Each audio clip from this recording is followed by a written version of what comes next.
And when I say hold yourself, I want all of you get ready to stop. When I say stop, don't move.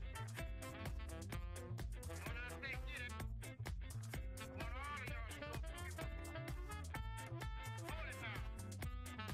Boogie woogie.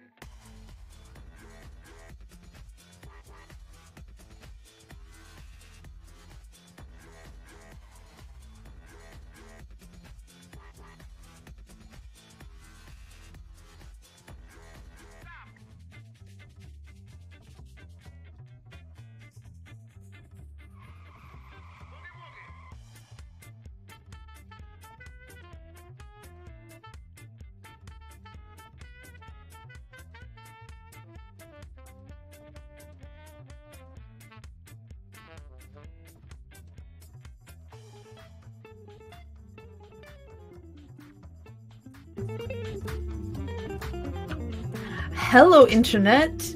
Welcome to Discover RPG, where Logan and I, Logan and I and Whiskey, who's over here, peeking over, we can't really see him very well, talk about D&D and tabletop games and generally shoot the shit on our Wednesday afternoons, which is when we like to hang out.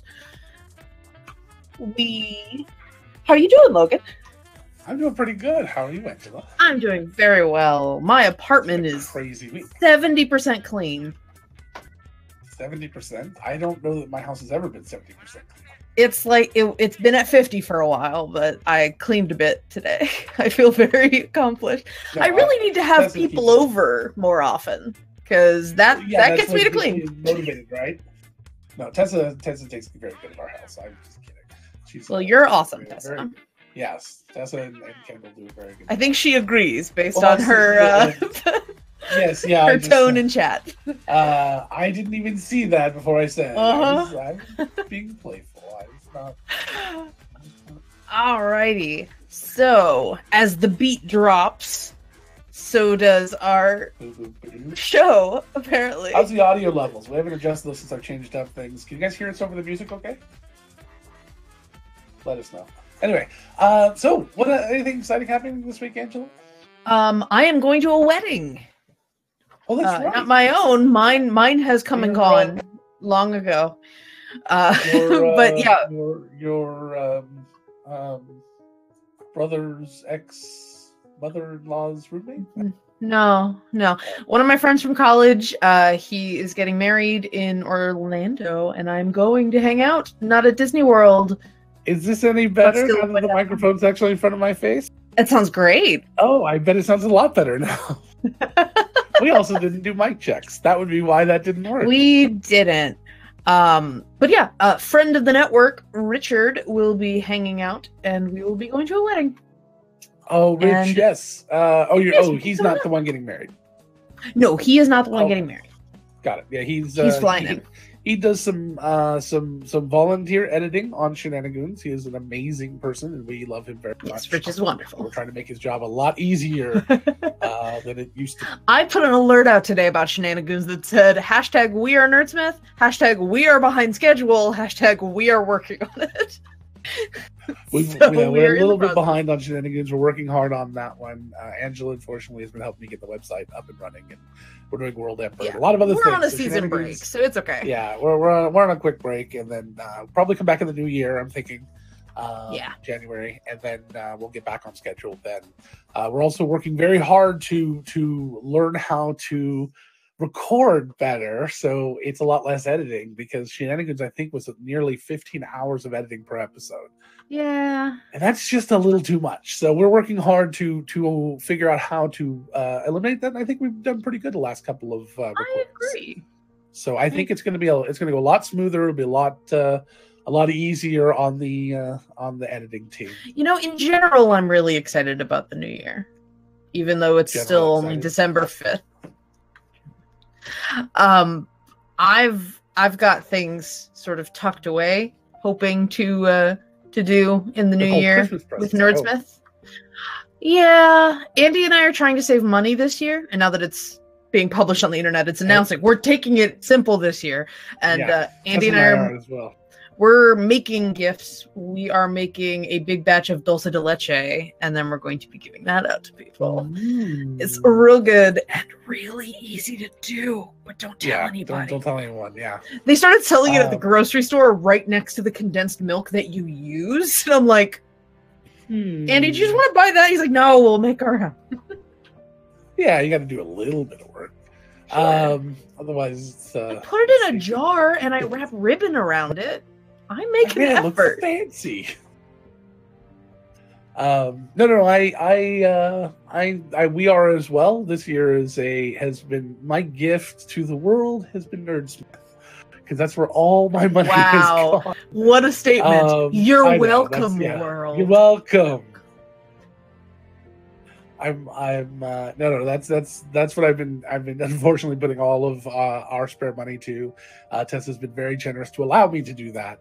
I know she's very excited about it as well, but it's just We all with are. new equipment and new computer and Tessa getting new microphone and just everything, it just adds up. And then all the advertising we do for the network and the donations and things like that, so it adds up. I didn't mean to make this sound like that, but So does it the means that hard Christmas work. is going to be a little bit light this year. But also, Tessa and I have been working on minimizing our lives and removing Mhm. stuff, mostly Feels good. because I look at it and go, if we had to move tomorrow, I would be very unhappy. Yes, I want to Uh, minimize my life as I stand in front of a giant D&D. I and literally book have a collection. background full of toys and goofiness.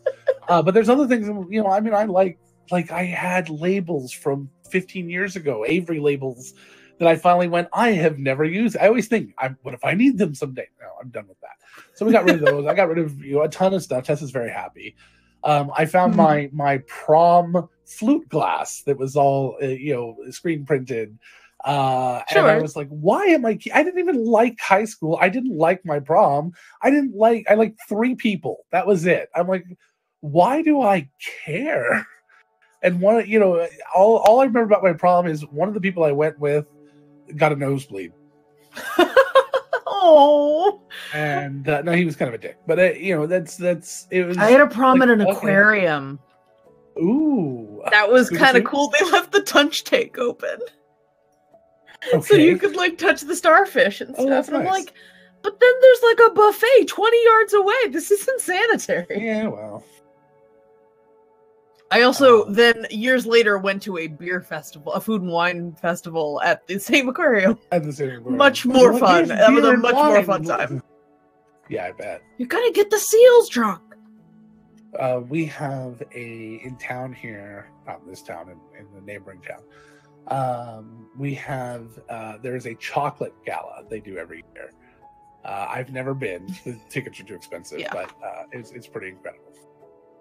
But yeah, I'm looking forward to this coming year because my computer desktop is full of one-shot documents, like notepads of I want to run this one shot, I want to do this. So I'm hoping to run some things that'll either be used as bonus content or just for fun or maybe streamed, I don't know. But those should be fun.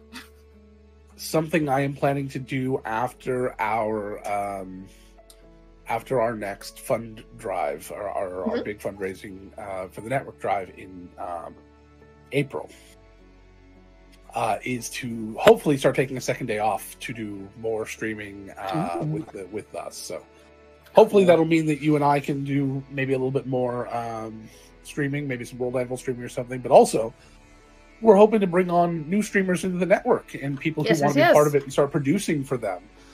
So that's kind of my goal for the network. I want to get the membership setting things done, which should be this week. So if you've been holding out to do membership, waiting for this new system to be set up, that's coming very soon, which means we won't just take PayPal. We'll be able to take credit card credit card. Yeah. So, I mean, that's been actually a block for a few people that don't use PayPal.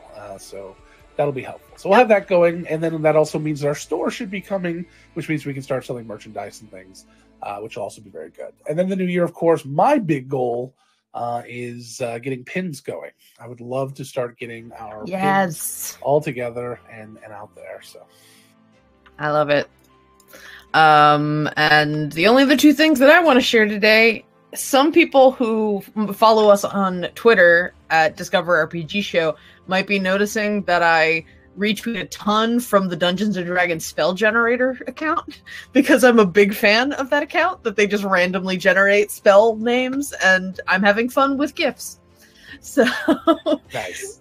Today's was See Objects, and I commented that you and I would love that spell. I think most of Countless Heroes would love that spell. We are a bespectacled bunch. But yeah, and also, Logan, this is a thing that has to happen.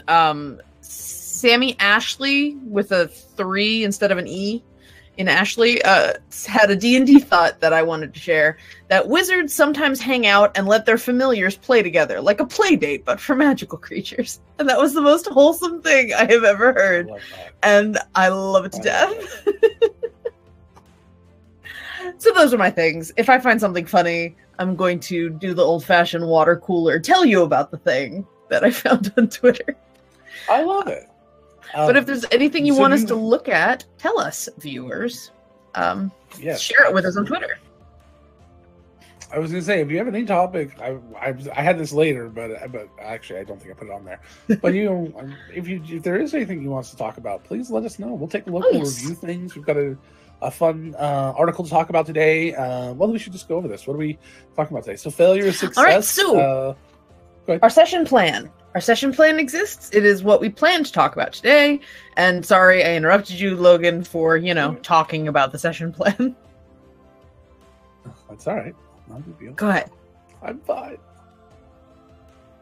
All right. No, we're doing the top one right now. It's yours. No, we're doing the top one. I already did the intro. We're on the playful banner section right now, in case you couldn't tell. Morton Kindness Closet Quarter Hour. What? Oh, wait. One more playful banter. I was looking. So you were talking about finding stuff from your prom. I found stuff while I was cleaning my apartment, including a giant stack of paper full of folders that I had in a drawer. And I realized what they were. They were the notes and notes and notes that I wrote for all the fanfic that I never wrote because I was a planner. I was a world builder. I was not a fanfic writer. I found my Star Wars fanfiction, Logan. It's an opus. The folder is this thick, full of notes and ship schematics and character pictures. I'm like, you can tell how much I didn't want to write it because I kept working. Yeah, that's amazing. I've found journals occasionally, mostly full of bad poetry and angstiness, and I just throw those away. And then you use it for dub? Get it out into the No, world, Logan. hell no. No, that is definitely not happening. Oh. It's all gone. I mean, I have no idea where. I mean, if it exists still, I'd be impressed. Okay, so yes, that's an example of playful banter. Yes. What happens So after that? then we're going to talk about today failure is success. Talking about why failing is good. The live or play by post. We're going to talk about the difference between live being. No, wait, that's not later. Sorry, that one is talking about playing by post and how that's different than playing in person and what we've enjoyed about it in the past. That one may not be safe for work. Funhouse rules. We'll be talking about. That's our house rules section, and today we're talking about a new one that I've created called Weary. It's based on the bloodied system. Light Up the Forge. I don't know what we're talking about today. We were going to talk about some of the stuff that I've been working on. It's not the Okay, prettiest thing in the world, but we will talk about the massive article that I've done for the Gods of Vale. And Oh yes, if anybody's hopefully some World Anvil folks will be in by then and might be able to like chat and post some suggestions for example, how to make it play nicer with mobile, which is something I'm going to have to work on. And then let's see here, challenge multi-class. We're going to talk about our multi-class challenge, which I'm still trying to remember the one from the other day. I had a really good one. I thought I wrote it down. I'm going to check here. And then building sandcastles. We're going to talk about how I run a sandbox campaign. And then Chicken of the Sea is a weird title I threw out there as filler because we don't usually get to that point. But I actually figured out that I'd like to talk about sea. If we get to that far, I'd like to talk about sea people and ocean. This here should be our. We converted you to no, that's my point. Of sea people? This is going to be our disagreement one when we sit here and argue about the differences between things, and we're going to talk about sea races and why they should not exist. And then, of course, if curious about that rationale. I disagree. But I do disagree with that too. I'm not a big fan. And if we run out of things to talk about as a punishment, we have to have our dance party, of course. Punishment. We can't run. At which point we will go ahead and do our little dance off.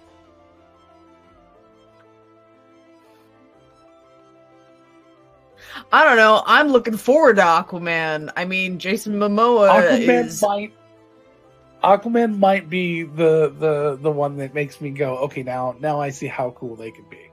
That might be it.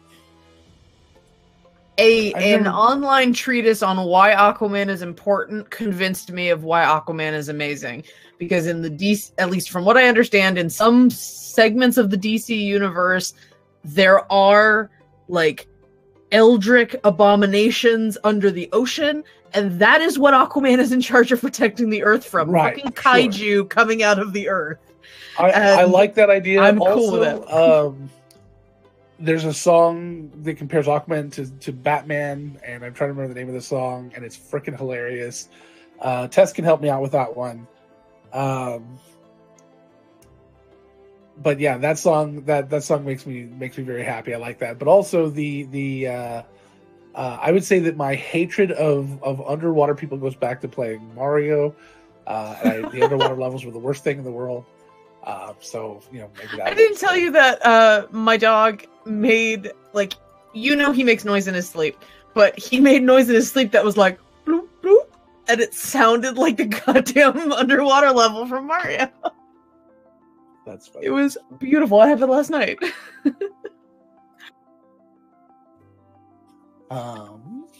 Alrighty. Well, it's 12:20. Should we move on to our more playful banter sure section? Thing.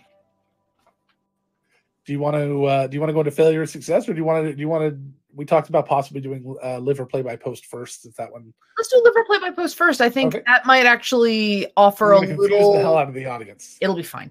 I think it would be good as and like freaking clockwork, World Anvil shows up. Hi guys. Well, hi, World Anvil.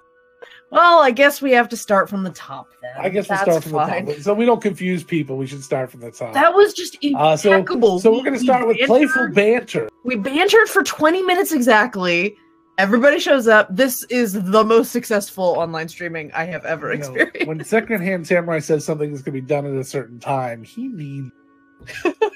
And thank you for the subscription, Secondhand Samurai. Thank you very much. Really amazing. appreciate that.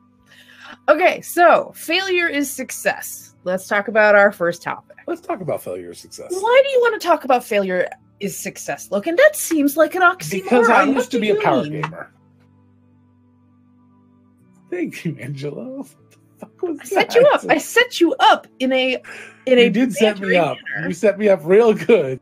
As your dog is doing laps. You can't. They can't see it. So It's failure. fine. So I used to be a power gamer. I used to be the type of person that felt like I had to win D&D in my earlier years because I came from a system where you could literally do anything, and even in White Wolf and things, even when you failed, it still felt epic and amazing. And when I got to D&D, I don't know if I didn't have the best DMs at the time. I mean, I had some good DMs, but I also had some bad. And failure just felt like, okay, you failed your die roll, you're done. Whereas in White Wolf, it was easy to describe the failures, and it just became, a lot of things happened around them. So early on, I felt like with D&D, you just had to be powerful. You had to have the high rolls. You had to win. So I'm the one in 3rd edition that ended up, doing things that they then fixed in 3.5.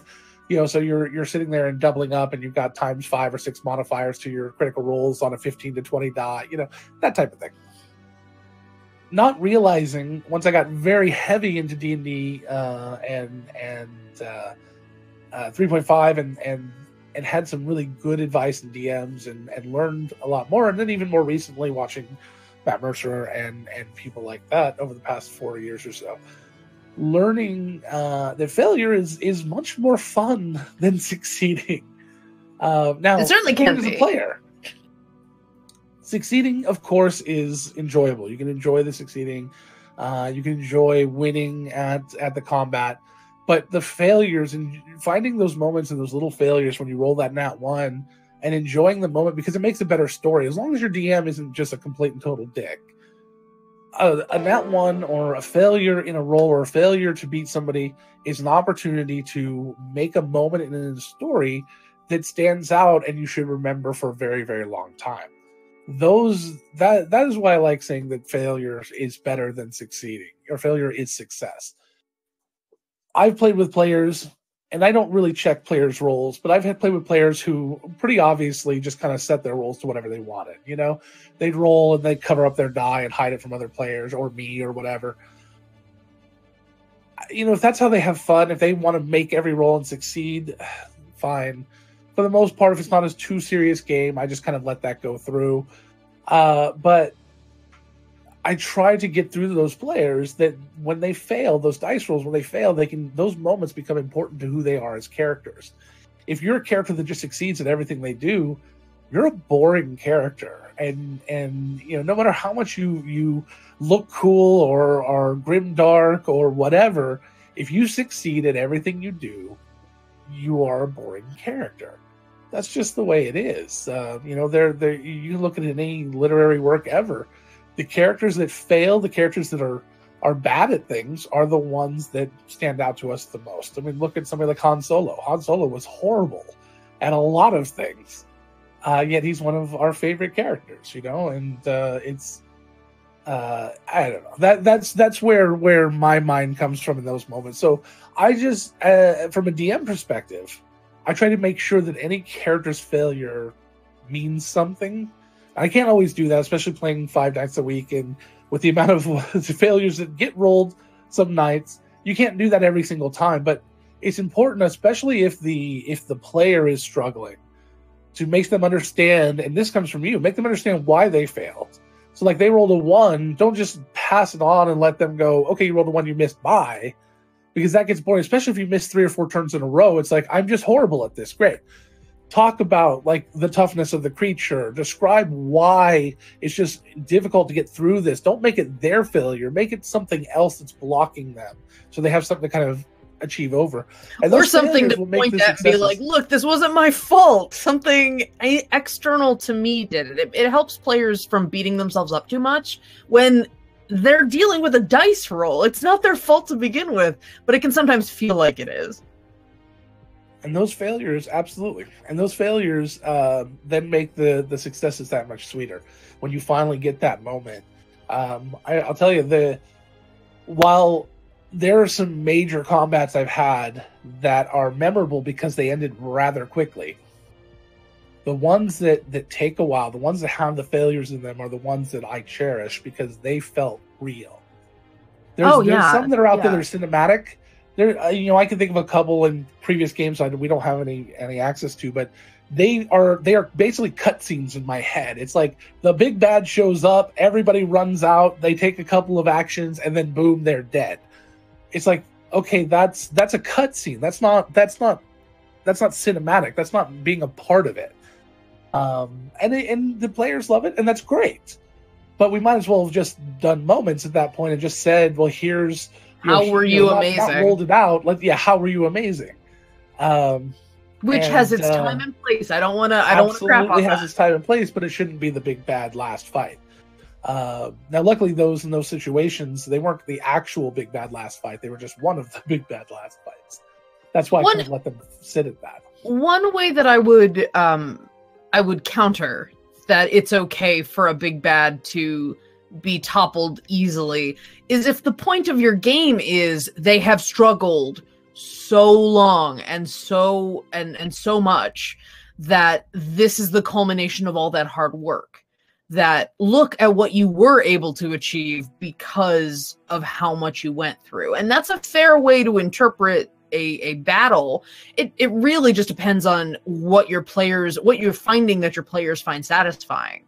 If you make them work for it at the beginning so that they can be amazing at the end, that is certainly a play style. If you want them to, when it's low stakes, embrace the failure. Like, go for it. It's goofy as shit. If you trip over somebody in a tavern and accidentally start a brawl, that's funny. Absolutely. But then the DM should make that mean something. The other thing I try to do, and I don't do it incredibly well, but I try really hard. Every combat should mean something. I don't do random encounters anymore. I don't do I just don't deal with that. That's for dungeon crawling. That's for home games. For streaming games especially, I don't do my home games either. For streaming games especially, I want home games like I have time. I want every combat to have some sort of meaning. It should be important to the plot or a story or a character or something. But to your point before about the bad guy being easy after a struggle, one of my favorite moments. It also can be easy to make a point. One of my favorite moments is way back in White Wolf. We were playing a game called Werewolf the Apocalypse, where you're playing werewolves for Gaia, and you're going against these corruption creatures and all of these just horrible, nasty mutations of humans, and everyone who is evil is truly evil, trying to destroy the world type thing. They had a series of children going missing. And they struggled for weeks trying to figure out where these children were going. They found out, that where they would be taking and everything. And all this struggle over weeks and weeks and failures of not being able to figure this out. They finally figure it out. They go down there, they wolf out, and they attack the guy. First person that hits him slaughters him dead. Because he was just a normal dude. He was just a creepy, fucked up dude. He wasn't one of the supernatural creatures. There was no ulterior motive. It was just me reminding the players that this is called the World of Darkness for a reason. There's not always a reason behind somebody being, there's not always some dark evil behind it. And so it made a point because there was they were geared up for this huge combat, and it was over in a split second, and they just went, wow, okay, that's fucked up. That's the point. It's World of Darkness. So it's moments like that I agree with you. There can always be moments, but again, it has to be for the story. Success or failure should always benefit the story or a character in some way. Agreed. Two things came to mind. I know we're talking about almost the opposite of success being cheap, but or if done correctly, powerful. And it just makes me think of two, and they're in chat right now, so they're going to enjoy the fact that I'm not name dropping. I'll keep it vague. That two of really good examples of ridiculous success, which I think played to the fact that when you run a game, the very traditional big bads tend to not be the big bads. So, for example, we had a situation where we fought Tiamat, and our beloved paladin one-shot Tiamat with a nat 20 arm cannon that he had worked for, which was my mistake. But still amazing. Both Tiamat was my mistakes, but they were still amazing. Yeah, Tiamat clearly not the big bad of the campaign we were playing, and to just do hundreds and hundreds of damage because he happened to crit on the thing he needed to crit on to get that to work. Gun arm, I think he'd missed every single roll with it up until that point, and he got loaded up with special ammo and everything. It was a one-shot deal. It was every barrel. Thank you, Kyle. 728 damage in one hit. It was a ridiculous amount. The point was, he critted and it was multiplied, and it was like 3d6 times 12 barrels or whatever times, and then doubled, and it was ridiculous. It was an amazing, ridiculous, wonderful amount of damage.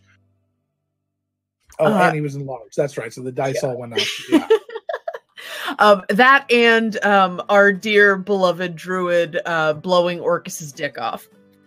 That was jumping in front of Orcus and then snapping their rod of power. I read the rules wrong and it did a lot of extra damage, and I didn't find out till well after. But who cares? Because that moment was amazing. And like I said, played to the point of the fact that our big bad was not Tiamat, was not the dark god Orcus. It was a much more personal, much more emotional villain that I would say none of us saw coming.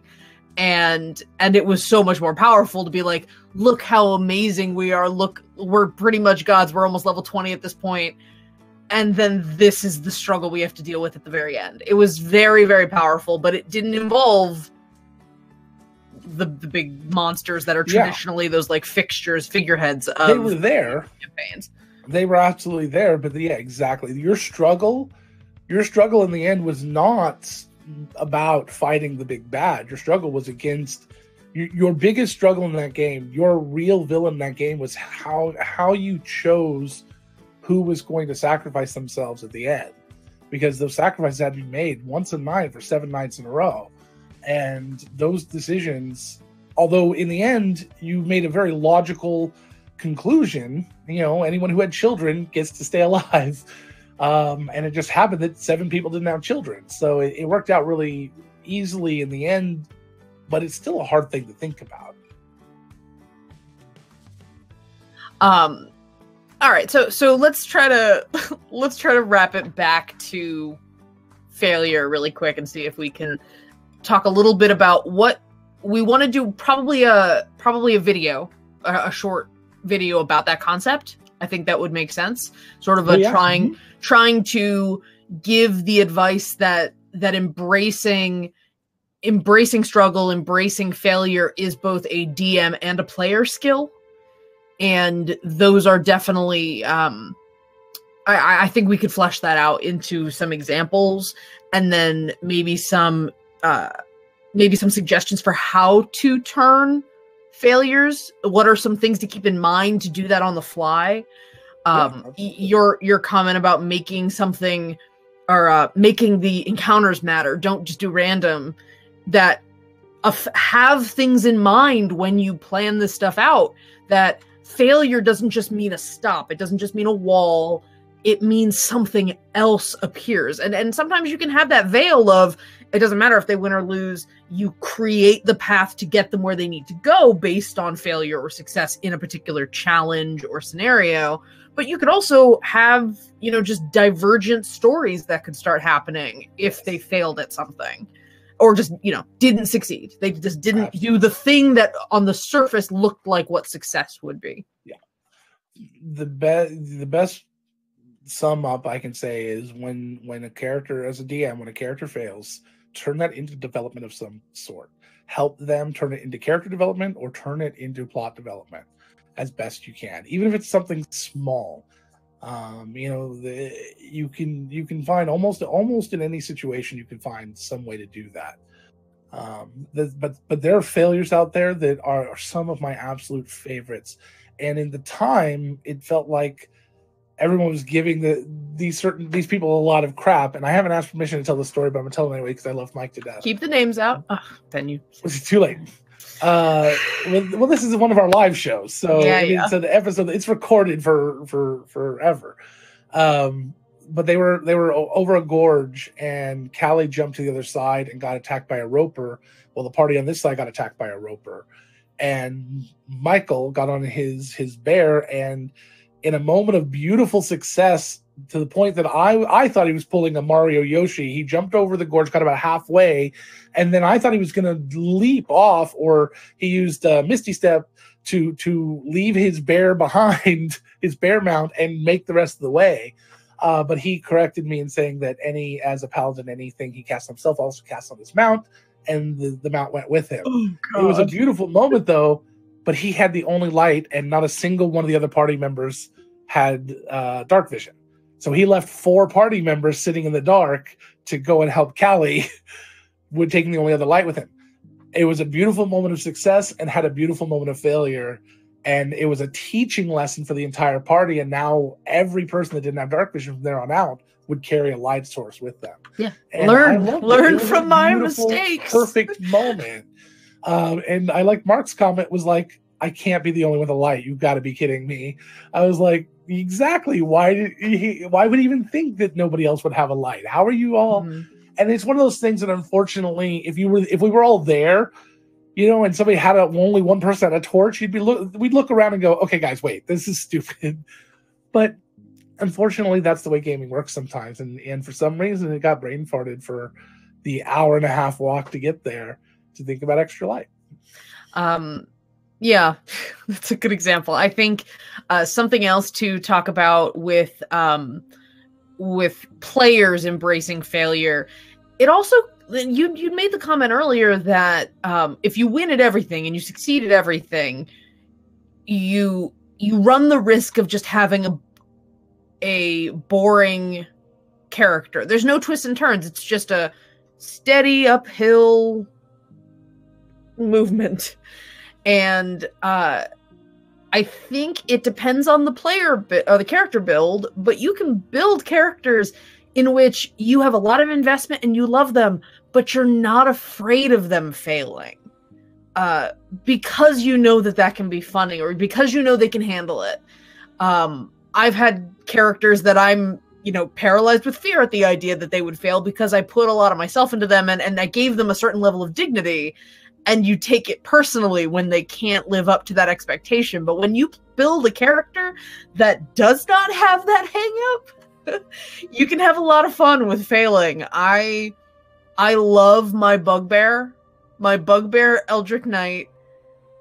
If she failed at things, I loved it. I loved when she failed because she was already a ridiculous person.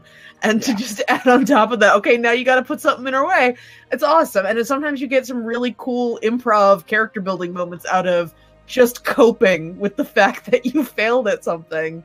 And that's a really powerful character building, especially for characters that might start out with, oh, I'm perfect. Oh, I'm this heroic paragon. To have them start failing is a chance for you as a player to learn how to give them humility and make them into a more well-rounded character. That's why I love certain types of failure. We've talked about the idea that excessive failure that's out of your control can get a bit intense, and that's why we have the hero die idea, that there's an offshoot to having critical failure repeatedly, or having determination when you just keep failing to do anything effective. Failing when it doesn't matter, or failing when the stakes are low so you can have fun with it, or failing occasionally at powerful moments is one thing, but feeling like the game is against you because all you've done, just because of luck not being on your side, there are ways of offsetting that, and that's why we have those homebrew rules. But this is talking about general failure, not excessive, logically or statistically improbable failures that are just, they weigh on you. There is a difference there, and it's good to find a balance. Yep, I agree. Because this is about having fun, and you know, there is a hero fantasy to it, and so you want success to be attainable. Well, that's I think my final point on it with DMs. Make successes matter and feel significant, but don't make them feel final. The players in the end should have a chance to win, or should win. You can debate that one. I think I fall a little bit in the Matt Colville kind of camp there, that the players should win in the end. They really should. Matt, I think it was Matt Colville. Gosh, I hope it was Matt Colville. Talked about a time when he as a DM failed. He had a character captured, and he had the queen decide to set an example and kill the character in the town square, and basically gave the characters, made it happen real quick, and gave the characters very little to no chance to succeed at rescuing him. He realized in that moment, even though all the characters agreed that would be what would have happened, he says that was a mistake. He gave them no chance. You need to give them a chance, or you need to let them succeed in the end. But the degree at which they succeed, or the consequences with which they have to deal with, that is what you really... I mean, if you look at Lord of the Rings, look at Frodo, and what he had to live with after the fact. 1 year of adventuring, and he was destroyed pretty much for the rest of his life. That's significant. That type of thing. What do you have to live with? Make that a big part of the story. And then all of a sudden, you can let them succeed, but also there's still those failures that haunt them, and they might for the rest of their lives. Yeah. And that is powerful storytelling. It's not for everybody, but for those who want that sort of transcendent experience where not everything ends up happy, but it's still powerful and worthwhile, and that can really be a good example of D&D at its most potent. Right. Experiencing real loss, experiencing grief and loss in a fictional setting in a safe way, but still feeling it so potently. Right. Mm-hmm. Yeah. All right. Shall we move on to live or play by post? Yes. Let's go from talking about failure and sadness to talking about what Logan accurately mentioned might be not safe for work, but we can be very vague. We can be vague. So, I think Logan and I have both talked about the fact that our gaming online history includes play-by-post forums. That is a style. Mine was live chat. I didn't do live a lot chat. of forum Okay. Play-by-post. Oh, okay. So we'll have different stuff. Yeah. But there's more of an immediacy to chat. But so starting out long before I ever touched a tabletop game in person, because I was a homebody and I had tremendous stage fright, so it was a safer space to game online. I did a lot of text RP, and we're talking old school. We're talking live journal and forums that would exist, and playing basically very rules light, mostly role play, or more of a creative writing exercise, like a group creative writing exercise. So that's sort of where my RP history came from. Honestly, that's where a lot of my writing came from. I got you're talking hundreds of thousands of words every year of just back and forth and getting better. I have found the vaults, like the old text RP sites I used to be on, and I'm like, oh god, I was terrible writer then. But then finding things from 5 years later and going, oh shit, I'm actually like half decent here. I'm very fortunate. I did mostly, AIM chat bots, and they had chat rooms, large chat rooms and things. That's where I got the start, and then moved to the White Wolf chat rooms on the White Wolf website. They had special chat rooms just for role play. So luckily, there is no record of anything I ever said, ever.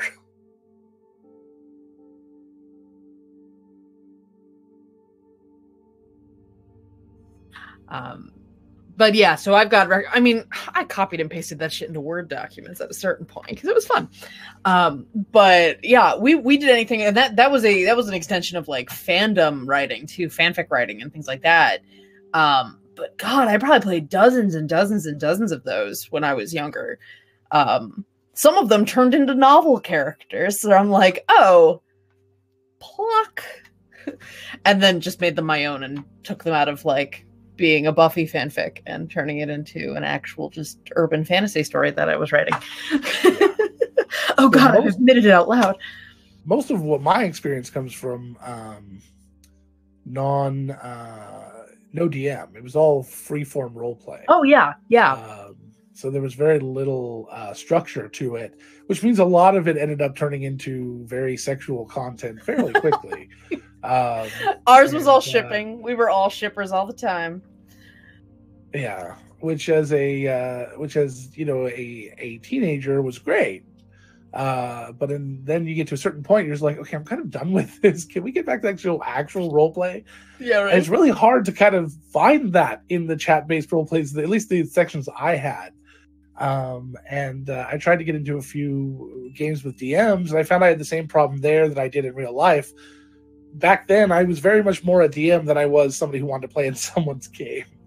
It was very difficult to play under some DMs because I just really didn't appreciate their style and how they dicked with players. I had a lot of very vindictive DMs, so that's why I spent most of my time in online chat video posts. And now we do online video chat. I'm gonna tell you, we haven't gone very far. If years ago someone had told me that I would be not only role-playing comfortably in person or like face-to-face with a person, but then also streaming it on the internet for people to watch, I can't believe how much self-consciousness I've lost over the last 10 years. Because it definitely went from the entire reason that I was dealing in text forums, just because I loved theater, I didn't act. I loved movies, but I didn't like perform anything. I wasn't trying to do that. And text RP was very much I enjoy acting, I enjoy writing, but I don't want people to know, or I don't want to share it. And just that little community of people that wanted to share that. And so that was really sort of a safe space. It's funny you say that. I started out my career in acting when I was homeschooled until a certain age. And it was, I loved acting. I loved it. I almost always got lead parts mostly because I was loud and I could project. I mean, that was a big part of it. But I could memorize all the lines, and I would get a part in something, and then the director would be like, "Oh, we're gonna add more lines because Logan's got that role," that type of thing. All right, whatever. But what got me was high school. As soon as I got to high school and I went back to public school, it destroyed my self-confidence, and I stopped doing acting, because I didn't feel I was good enough, and I started doing tech work. I still stayed in the theater for probably another 6 years after that, 5 years. But I stopped acting. I didn't want to be on stage anymore because I didn't want to be in front of people because I was being ridiculed daily. And you lose it. I'm over it now, but you lose that. It's funny to go back to that, and then you get into adult life, and you realize that nobody treats you like that in adult life. Or if they do, you could just walk away. You don't have to see them every day. So that's when, getting my confidence back. It took another 10 years or so, 8 years, but I finally got my confidence back enough to get back out there. Started doing networking and things about 8-10 years ago. And now that's given me the confidence and comfort to do this. And I just get out there and just do, whatever. I got no problems with it now. But it's just funny how, public school is what destroyed it for me. I'm sure of that. And I didn't realize that until recently. Yeah. Well, I'm as I said in It's chat. not an anti-public school announcement. No. It's anti-children. Children are terrible. I don't like children. I can like a child. I can love a child. There you go. I don't like children. Children. Youths. So as I said in chat, I eventually found my tribe, which made all the difference. But yeah, so let's talk about. I'm not sure a video would come up from this conversation, but so what are some things that you think? We start doing anti-children videos. Children. Not the even real once. public enemy number one. This is your brain on chip. Okay. Evidently millennials are killing that industry too. The fried egg industry? No, children. No. More pets, less children. That's okay. Millennials across the board. Less children, more fur children. I understand. Yes. So the difference between live and play-by-post. So text-based RP, is there something that you think it has over live RP? Anything?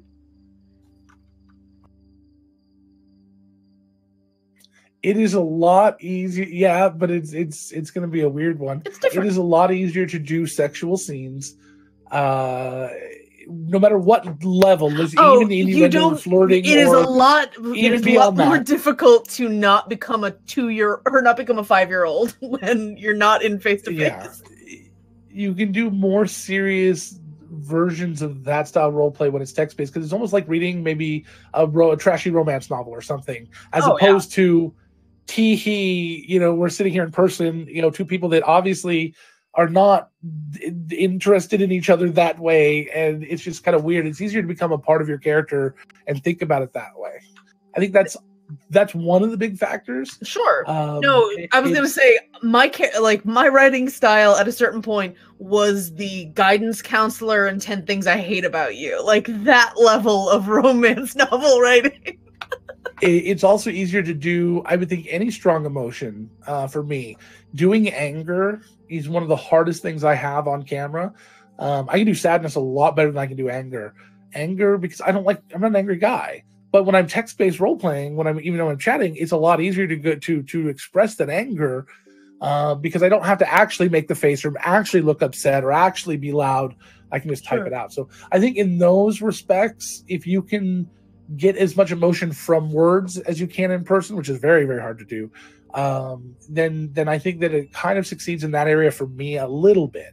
But for the most part, even being on camera, I struggle with because I don't get the energy from the players that I do in person. Being in person is absolutely my favorite way to DM. Secondhand Samurai just brought up the exact point I was gonna. My thing that I found easier was to DM as in text based. I used to run a Dresden Files Fate RPG, and I had never DM'd before, let alone DM'd in a system. I later found out that I didn't know a lot of the rules. I was fucking up a lot of the rules in that game. But the fact that you can be given essentially, it's asynchronous with forum-based texting, so it's not necessarily people are waiting for you to answer. You have time to formulate what's going to happen. I did so little like small scale planning for that game. A lot of it was like large scale story arcs, and then if anything was a combat, I'd have to take the time to plan a map. But I had so much time to react to a player. A lot of my plots were flying by the seat of my pants. Like I didn't know what was going to happen, and then someone said, "I go into this door," and I'm like, "Okay, what has to be in that door? Hold on." So, and I could take 20 minutes to a day to think about what I was going to answer. And that was tremendously helpful as a new DM to be playing in that way, because I could look up a rule. I could plan an NPC in that amount of time. And I never felt time pressure, or at least the time scale of pressure, much more drawn out. You have a week to do something instead of you have an hour to do something, or you have 30 seconds to do something. I very much approve of the idea of text-based RPG for beginners if they want to sort of get the idea of how to manage people, but aren't ready to step out into that face-to-face conversation or that immediacy of the improvisational nature of live D&D. And I'm completely with you there. It's kind of funny, being the father of a 14-year-old girl or child. They were very interested in D&D. We've done some D&D with them, but separately, they don't necessarily see it the same way. They do collaborative storytelling, but basically person-to-person roleplay, chat roleplay, just like we used to. Not just like we used to, but very similar, style to what we used to with their friends all the time via chat. I mean, constantly, and their stories are convoluted and dramatic and silly. And I think it's an amazing outlet for a lot of the emotion and angst and issues. I feel the same way. I truly believe that role playing saved my life. And Tessa, let him live in the fantasy. It's fine. Tessa, let him. You've never read any of mine. Fantasy? I do. I read all of them. No, they are angsty, and there's some sexual innuendo. They're 14, of course, but it's nothing that I'm worried about. It is definitely not as bad as it was when I was 14. And I guarantee I'll talk to you later. Just calm down. Thank you for. She'll take her answer off the air. Take your answer off the air when we're both off the air. But it's funny because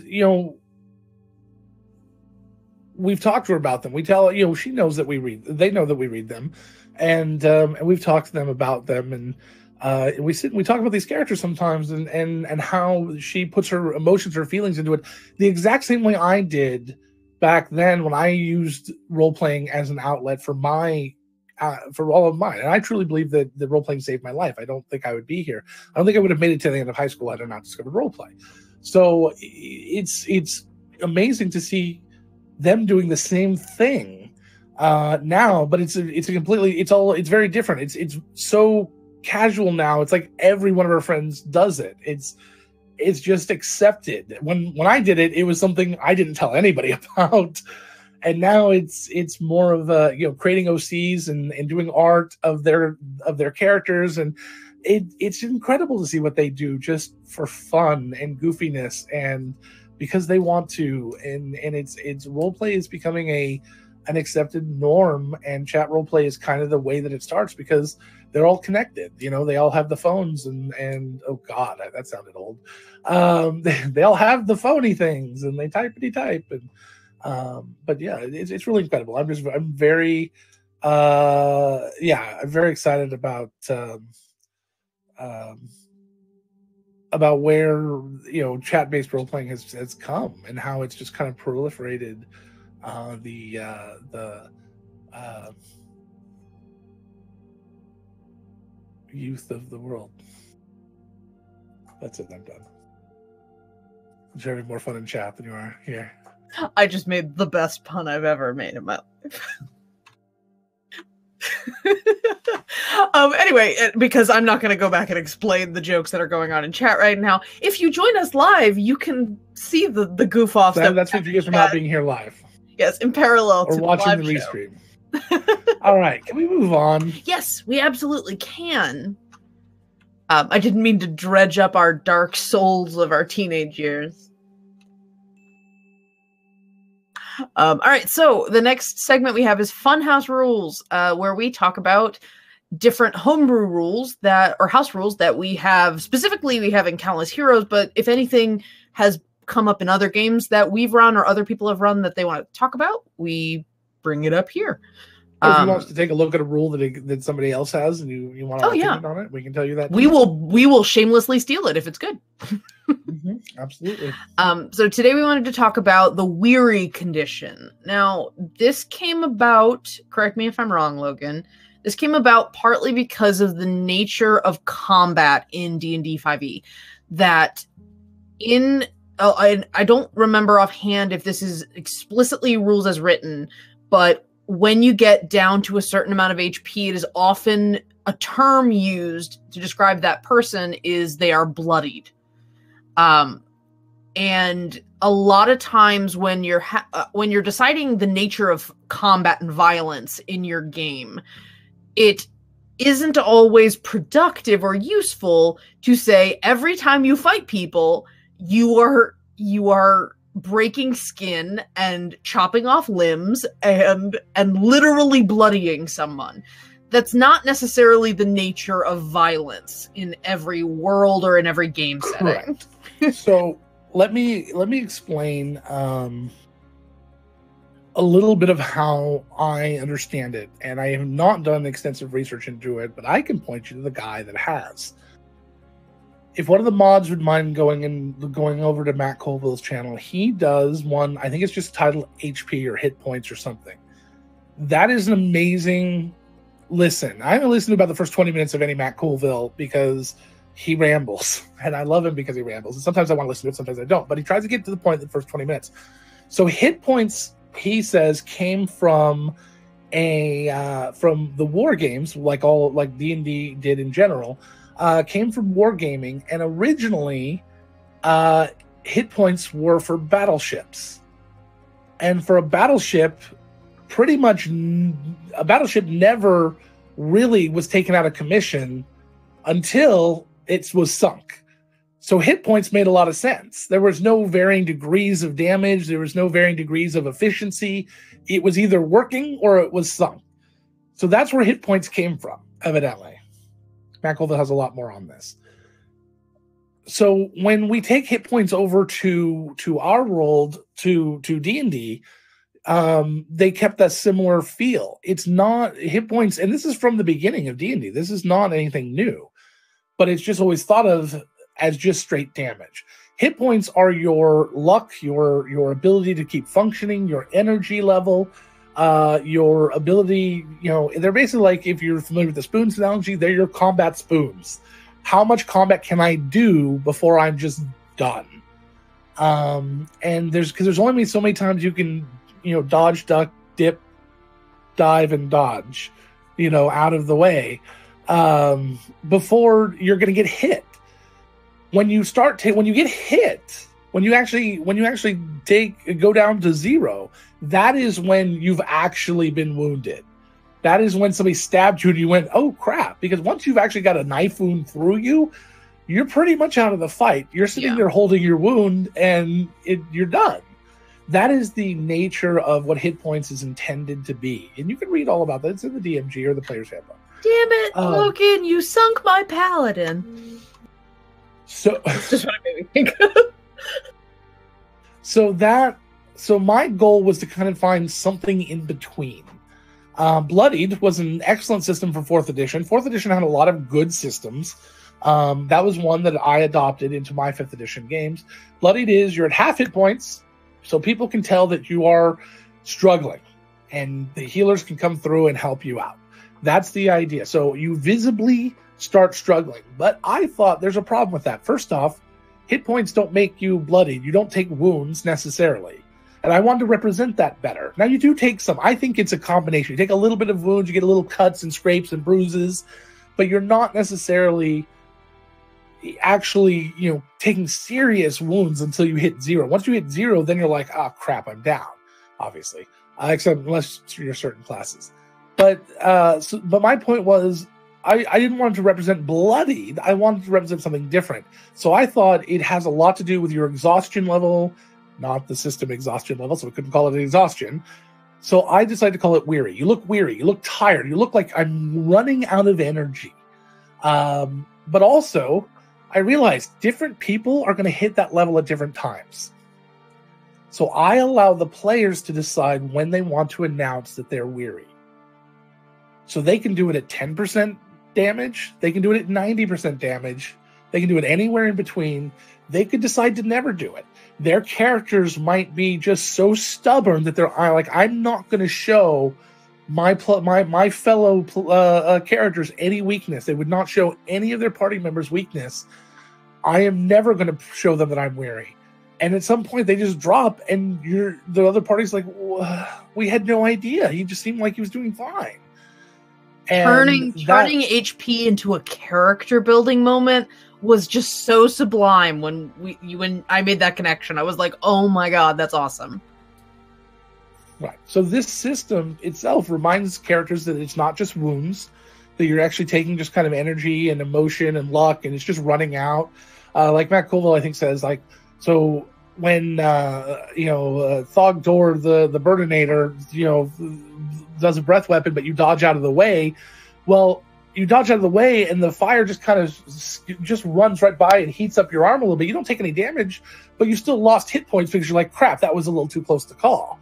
That's kind of the idea. He used a different analogy, but that was basically similar. The idea is somebody swings and hits you and just kind of hits your armor, but still that takes hit points. It wasn't a miss. It still hit. You still lose the hit points, but it just hit against your full plate armor. You're not going to get a lot of actual wounds in full plate. You're just wearing 60-pound armor and swinging a 20-pound sword or mace and being hit by another 20-pound sword with another guy in a 60-pound suit of armor. It just it's tiring after a while. Yeah. And so it just kind of wears out. It also allows players to express parts of their characters in the combat system. So they get that, as you were saying, you get that opportunity to go, my character is this type of character, and I get to use that in the middle of a system, our dice rolling system time. And it's a way to actually allow the personality of my character to affect the system of the game. And I love that. Yeah, me too. Especially when you're in a group. If you're in a group that's willing to let that be the case, and that's definitely the weary condition, that particular aspect of the weary condition sounds a bit like it's something that could be customized based on the game. If your party doesn't want shenanigans like that, if your party wants to have objective information, then you don't use that agency element. Then you just have it be, it is about your resilience. How close to getting knocked down are you? And then that's just the same for everybody, and you deal with it like that. I personally love the idea of putting that agency in the hands of the characters. If purely because I like the fact that a wizard might say, okay, I only have 15 hit points. If I have 12 hit points, I'm weary. I am way too close for comfort. Something could just one-shot me right now. Your tolerance level is different depending on the build, and I think that is really nice. I like it a lot. Yeah. It actually reminds me, only vaguely, at least just in spirit, it reminds me a bit of the health system in Fate. That in Fate games, or my frame of reference is always the Dresden Files Fate game, but I heard it very well described that you have, instead of having hit points, you have little circles, and you have X number of circles, and those circles don't represent 1, 2, 3, 4, 5 hit points. They represent how many attacks or blows of a certain severity you can handle until you get knocked out. So you can take, a punch to the jaw is only going to be a 1 stress. It's the stress track. It only takes 1 stress to get a punch to the gut or a punch to the face, but then somebody stabs you, that's much more substantial, but it's not necessarily going to take you down, and it's not incremental. It's just, in a fight, I could handle being hit very hard or being tapped. And you're filling out those boxes based on the severity of the blow that was done to you. And you could have 1 little stress box available, but you're so exhausted, you're so weary that mechanically, it's just saying you've hit your limit. You are out of resilience to damage and to attacks. It's just a different way of visualizing without making it a, mechanical number that I like. And it's not exactly the same thing as the weary, but it gives me that same flavor of recontextualizing what your hit points mean. Yeah, absolutely.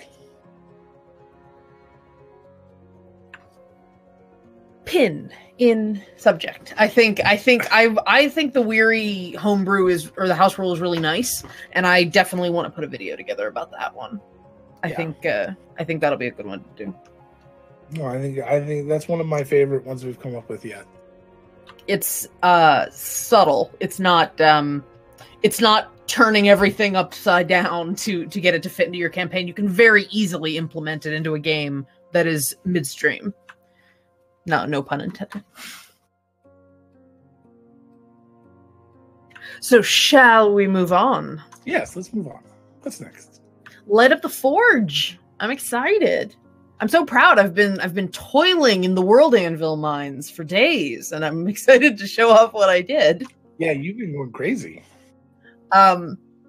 So do you want to queue up a screen share, or do we want to just talk about it? I gotta get that set up. No, go ahead. I'll queue that up. Okay. So I've been working on the railroad. I've been working on an article on World Anvil for Countless Heroes about our religion system. We wanted to do something a little more unique with the way that gods work in our game, in our world, versus how it's in the PHB is kind of loosey-goosey. You can sort of you can do whatever you want, really. We wanted to come up with a system that we liked. So one of the things that we decided to do in the Veil system, or in Veil's religious system, is that the gods are grouped together culturally. They're grouped together by their domain that they are associated with. And we structured it in such a way that it is it's polytheistic, but it is a multi-pantheon system. That it's not just everybody follows every god, but we really like the idea of there being a god for particular circumstances. So we have it set up that people worship a domain pantheon. So, for example, you would have maybe a druid that would worship the nature pantheon. Any god in our world that is associated with the nature domain is in this pantheon, and they all have secondary domains. So, or rather, all gods have two domains. So the nature domain has a nature god of death, a nature god of light, a nature god of trickery, a nature god of every of the typical 5e domains are, most of the D&D domains are represented. And it is very, very neat. I really enjoy the fact that it allows for people to have one god that they focus on, so they can have a favored deity in their domain, but it also doesn't pigeonhole players to have to say, I follow this one god. This functional polytheism that we've built into the world, I think gives a lot of flexibility. You can have a relationship to religion in this world that pretty much any way you want. So I really liked the fact that we have this. It feels like it can be very overwhelming because we just have a ton of gods, 12 by 12. But it really allows a lot of flexibility in your character building if religion is something that you want to build into your character. That being said, that system involves a lot of data. So I have been working on an article on World Anvil that goes over the justifications for the Pantheon system, a bit of world building that talks about how people relate to each other through their shared gods, because the gods, because they have two represented, there is some overlap. A god is a member of two pantheons, technically. And so there can be some character building and relationship building between players because they might share a god, or because their pantheons might share a god. So it allows you to have a little bit of character building in that way. And Logan popped up the document. So the Gods of Veil document, like I said at the very beginning, I talk about the idea of polytheism in our world and how the gods are being used as they have precedence over different elements of the world, and in their main domain that's being worshipped, they have precedence over a certain aspect of life. It allows for a more holistic religious experience. It's not just, my god's the god of nature and arcana, and I only care about trees and magic. Fuck all that other stuff. And that's not necessarily how you have to exist in the world. So I have, Logan, if you scroll up a little bit, This is not fully fleshed out formatting wise. It is not super pretty for mobile right now, partly because we have 12 columns in every table. But so that button right under the Divine Pantheons, that is our table that we use as reference for every god that we have currently built in our world building team. It has a lot of names in it, but this is a way for you to see where the domains lie for each character or for each god. In the center, in the blue boxes, I used a tag to it's the allowed tag, ALOUD, and it just sort of embosses and bolds the text. But those are our prime gods. Those are the gods that only represent one. So it's the Arcana. So in the gradient, it's the Arcana and the Arcana god, the Death and the Death god. Those are the original gods. We have sort of a mythology that says, you know, these were the original gods, and then the ones that have multiple domains are not less pure, but they're just more divergent. They say there's like a family tree. They just become a little bit more nuanced and less, as we said, primal.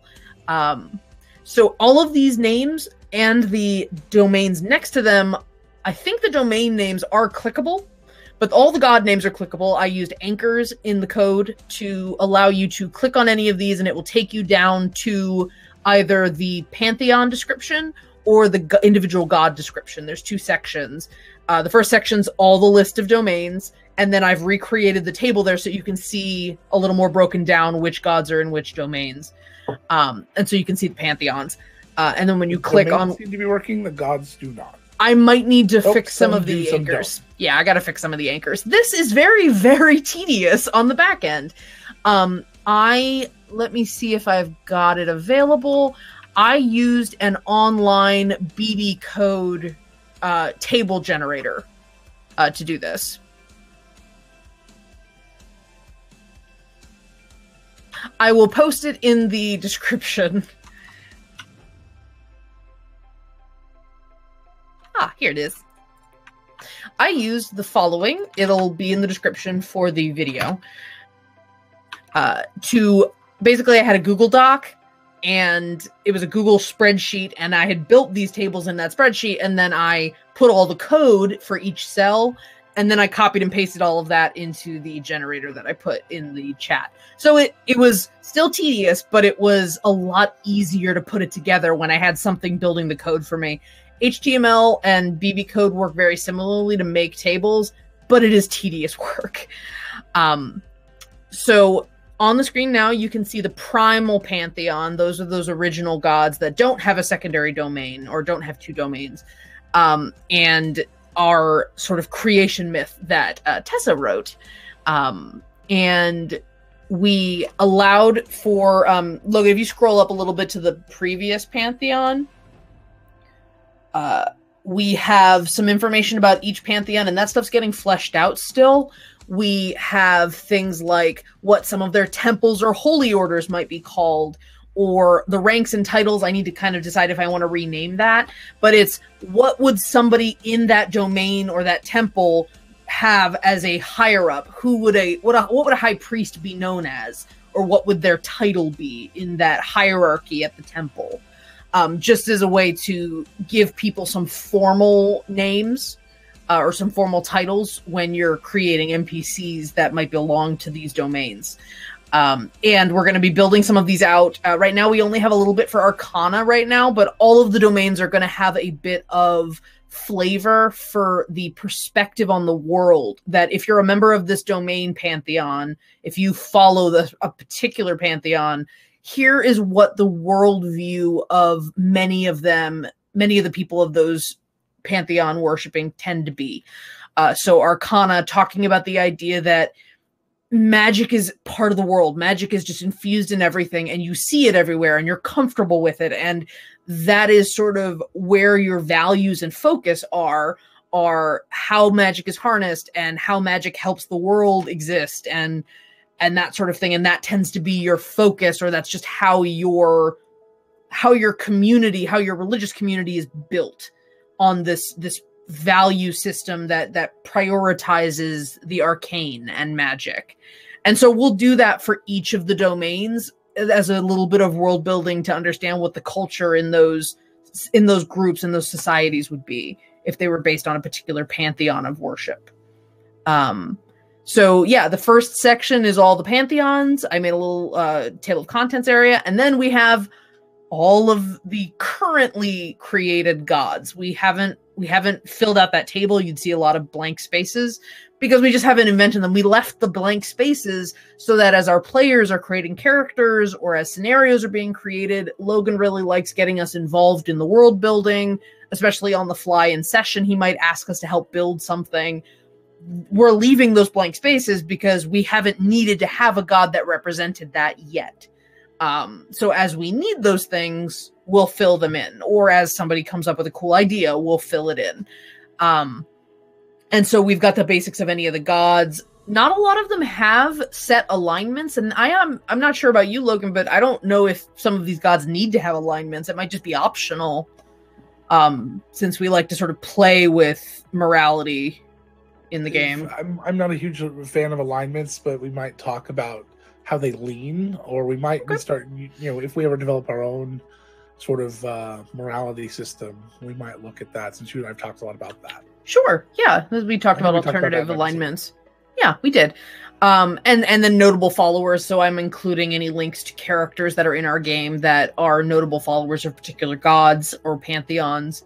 One thing that we're going to do, this probably will come up another time in game, but I'm going to be writing a little blurb about gods having potentially different names, though the same basic.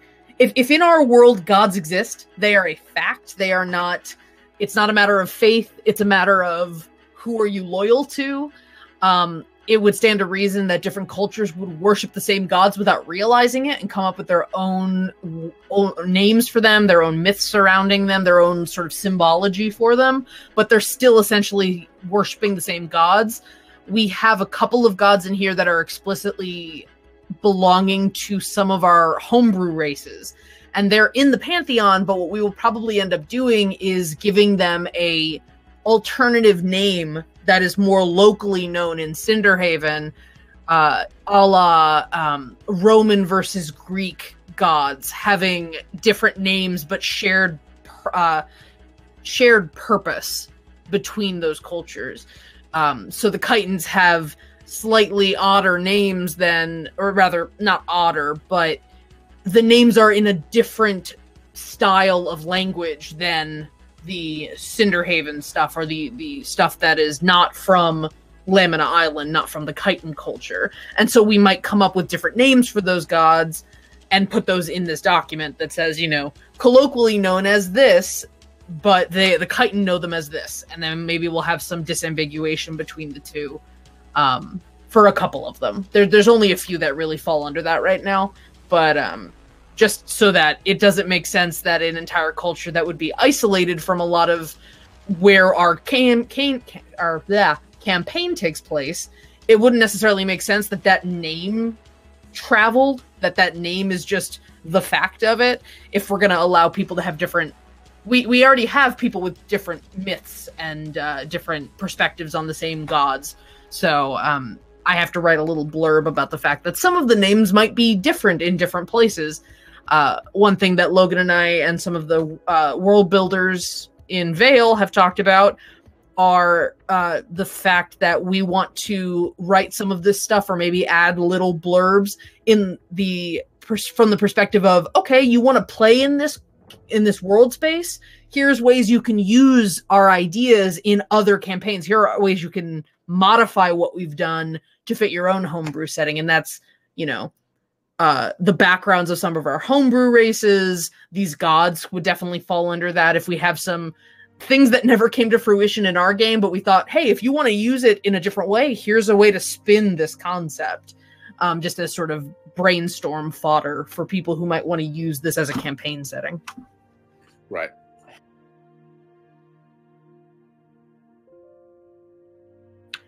Thank you for letting me talk at length about the fact that I spent hours working on that, and that alone is half of that article is over half of our world Ember count of 10,000 words. So yeah, that's been a lot.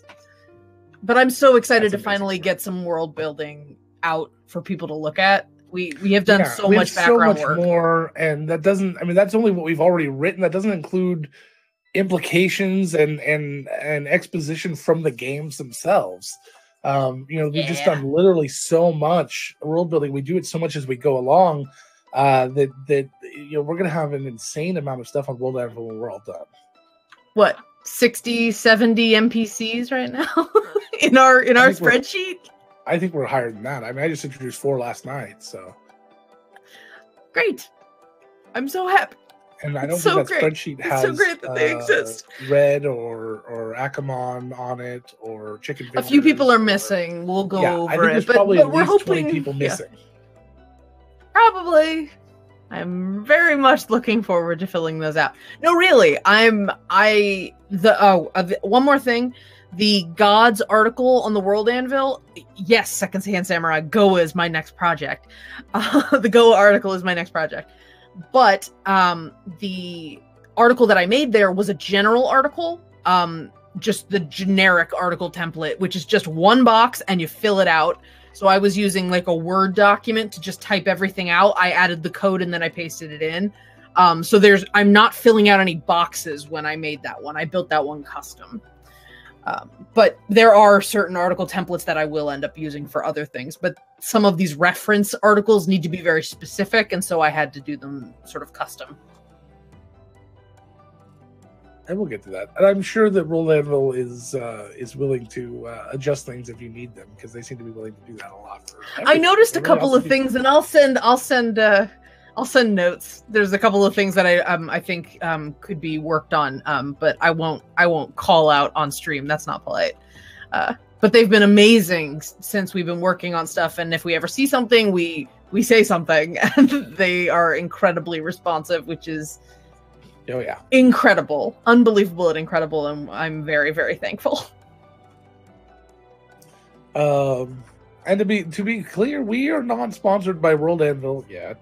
But we just love them very much, and they do sponsor the Nerdsmith Network, and they sponsor Countless Heroes, and we really, really appreciate them so very much. But this is just the type of thing we'd like to talk about. World Anvil is the software that we use, and this is showing you that we actually do use it very, very much. I need to start using it during the game a little bit more. That's when I need to start. And now that the information is there, it's gonna be a lot easier to go through and get it. But it is amazing, and I love using it as a reference document during the week when I need to learn and prep and work with people. It's incredible. It's an amazing piece of software. Yes, I'm so happy. I'm getting in the weeds in the best way. I'm so happy that I get to play around with it. Very cool. All right, you've been teasing me with this next one all week. Okay, I want to know. You challenged us last week to come up with and I'm sure you already had yours. That's why I came up with it. An interesting, unique multi-class. I did not do the homework very well. I've only got a kind of a vague concept here. I said have as much or as little planned as you want. I wanted to have a little bit more, but this week got away from me, like they all do. I would like to also, as a tiny unsolicited advertisement, I would like to specify that when I put these challenges out, Logan, you can use anything in D&D Beyond. I'm stealing something from the Ravinka expansion. Okay. Okay, so the Ravnica, I don't care. Well, I don't play it. I used to sell it, so gotcha. Ravnica, yeah. Because I don't see words. Yeah, no, it's fine. It's only because I used to sell it. I would have been 100% in your boat had I not been there when a set came out with that name and I was corrected thousands of times. Egg on my face. Anyway. Okay, so the challenge was to disregard mechanical optimization and come up with a cool multi-class just based on character or the theme that multi-class would be. Yeah. I was telling the audience, I know you knew, So my multi-class that I came up with on a whim was a circle of druid, or a druid circle of the moon, and a cleric, a trickster domain cleric. I liked the idea of a character that just basically making a changeling without making a changeling, that just wanted to be anything. So this idea of doing like polymorph and also turning into animals and just kind of being any sort of shape they want to be at any given time because it's funny. Like they'd be the kind of person that would become a snake to be put into a can to jump out at somebody because they think it would be fun. And I was trying to come up with what race I would want that person to be. And I can't wait to play them at some point, but the Vedalken from the Ravnica area, the idea that they are so committed, it's so topical. They're so committed to the idea that failure is a good thing because it allows you to learn and be better. And I just like, that is the perfect race. It feels like somebody made that race to try to teach people in D&D how not to care about if they fail, because that is a culture that they are jazzed when they fuck something up, because that means I have not yet reached perfection. I can always work harder. I can always get better. And it is awesome that I failed so that I could learn something. So I'm just envisioning this like ray of sunshine, super not jester, but like shape-shifty kind of druidy cleric kind of character. I think that would be fun. I very much enjoy it. What did you come up with? I came up with a couple of strange combinations. Hit me. The first one, I was thinking about a character. I like juxtaposition. I like to contrast ideas. Like my dexterity barbarian, that of course loses out of half the abilities of the class. But that was exactly what I was thinking of when I thought about this challenge. I was like, oh yes, that character would be perfect example. Yeah, so I was thinking of and barbarian is just the easy one because barbarian is just sort of an extreme.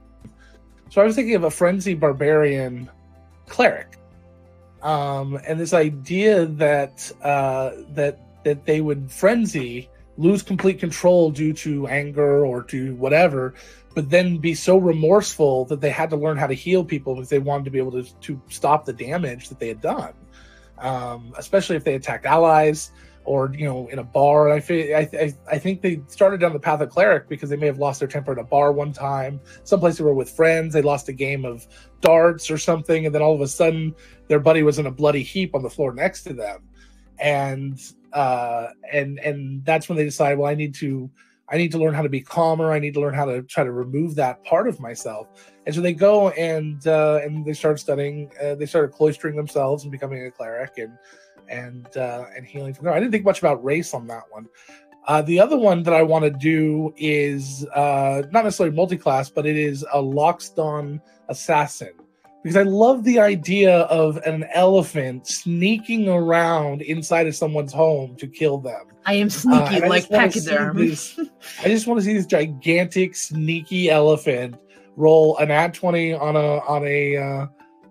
a stealth check and be like wedging themselves on the ceiling above a guard as they walk underneath. I just had this image in my head of someone waking up in the middle of the night and turning. There's just an elephant over them, just silently. It's amazing. I love both of those concepts, and I would love to see the elephant so one. The Loxodon I might end up doing, but the Frenzy Barbarian Cleric actually reminds me of a character from Record of Lodoss Wars. If you've seen it, it's an anime. Mm-hmm. It's a mini series, and there are like 20 episodes or something, and it gets.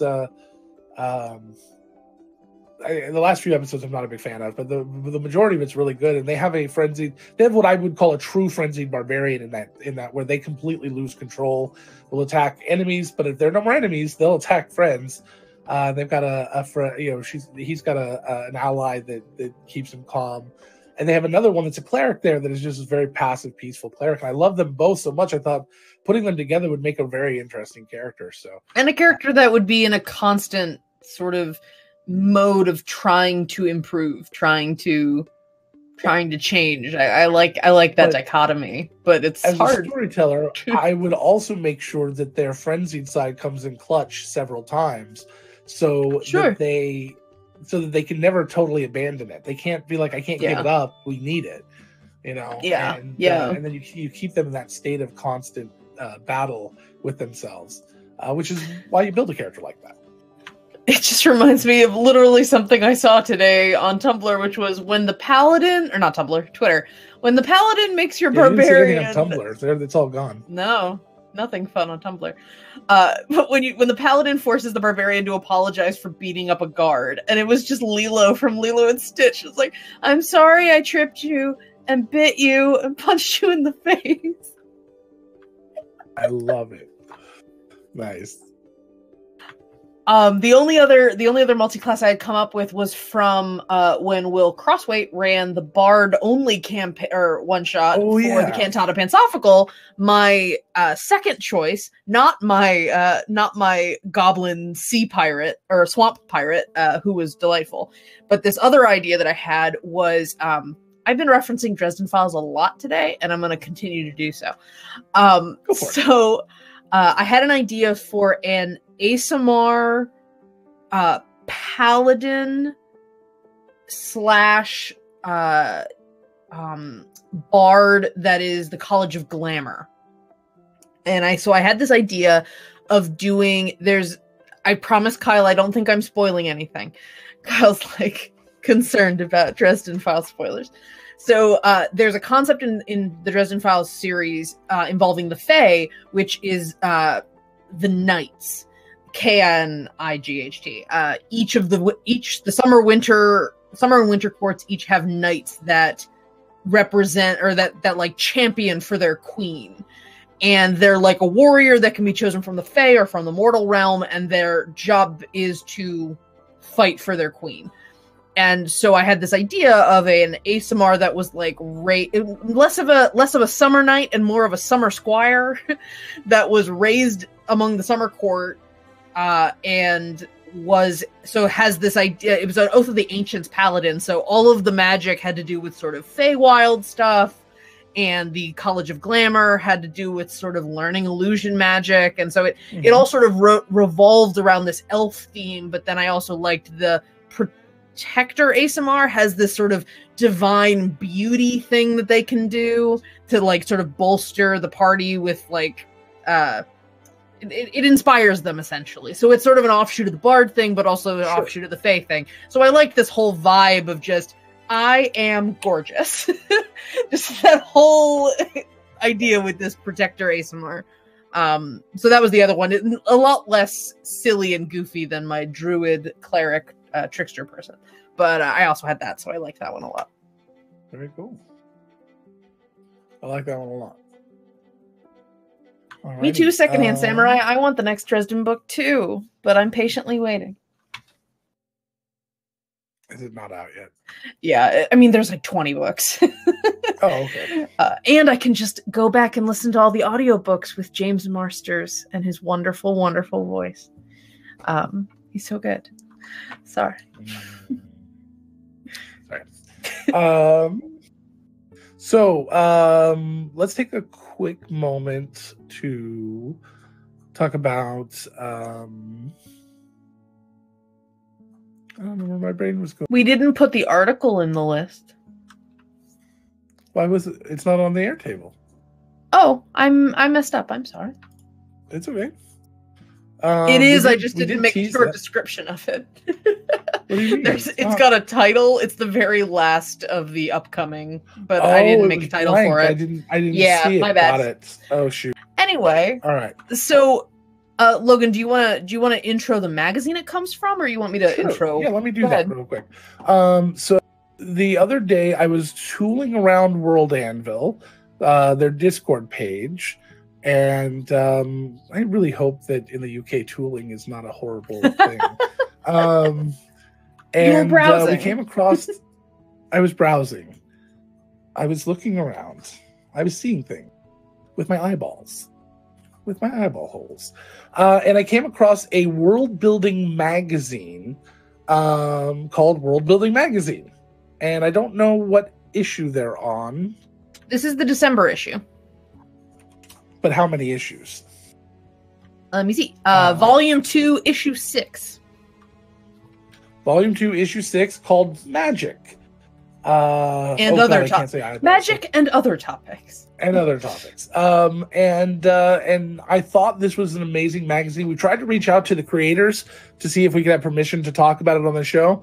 They didn't get back to us, but of course we only gave them a couple of days, so we're still going to talk about it. We're just going to be very careful to use very little snippets out of it, but we're going to talk about a particular article on here called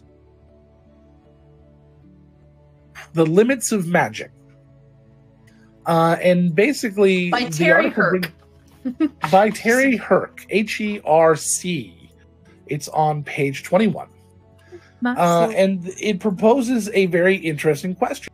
Why, in a world where magic is real, what prevents witches and wizards from becoming almighty beings? That's a quote from the article. I don't know if we need to say that, but that's a great question. What does stop in our worlds the wizards from just becoming incredible overlords of everything? And there's they go through a lot of descriptions and talk about a lot of different ideas about why. It's a question I didn't have an answer to initially. I kind of do now. In my world, they kind of do. The really powerful ones do become like little gods of their world. But I think a big part of it is it's sort of like Cold War. Like if an evil magician came up and was like, "I'm going to rule this section of the world with my magic," there would be good wizards that would come along and stop them.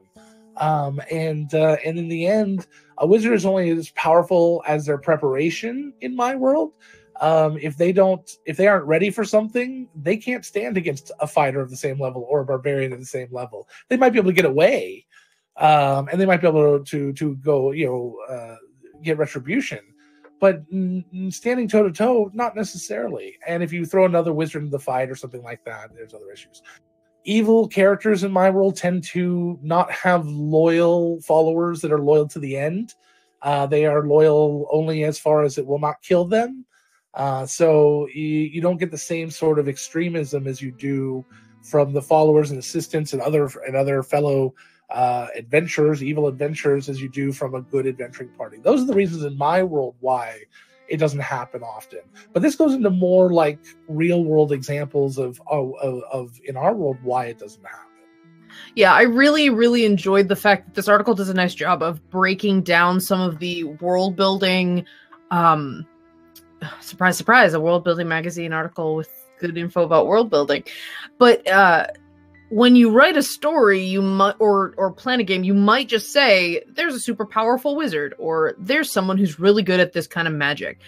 And you don't necessarily think about the idea that if that magic is so useful and so awesome, what are the limiting factors? Why can't everyone do that? And so to actually break it down into, here are the possible variables that could cause magic to be scarce in your world if you choose to make it scarce.